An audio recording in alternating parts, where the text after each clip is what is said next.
ഞാൻ എൻ്റെ PhD എടുത്തപ്പോൾ എനിക്കൊരു അച്ചീവ്മെൻ്റ് ആയിരുന്നത്. പക്ഷേ എൻ്റെ സ്റ്റുഡൻസ് PhD എടുക്കാൻ എനിക്ക് അഭിമാനമാണത്. കറക്റ്റ്. കാരണം ഒരു 4-5-6 വർഷത്തെ ഒരു പരിശ്രമം.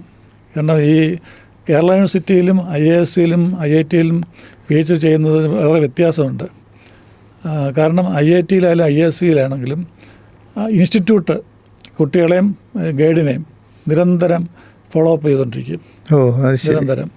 കാരണം അത് അവിടുത്തെ സിസ്റ്റം അങ്ങനെയാണ്. കറക്റ്റ്.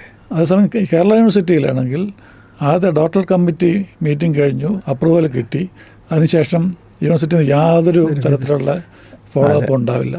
അത് ഗൈഡും സ്റ്റുഡൻറ്റും മാത്രമാണ് പിന്നെ ചുമതല. അവസാനം ഈ തിസിസ് സബ്മിറ്റ് ചെയ്യുന്ന സമയത്ത് മാത്രമേ യൂണിവേഴ്സിറ്റി റോളിൽ വരുന്നുള്ളൂ. പിന്നെ ഡിഫൻസ് നടത്തുമ്പോഴും യൂണിവേഴ്സിറ്റിയുടെ ഇടപെടലുണ്ടാവും.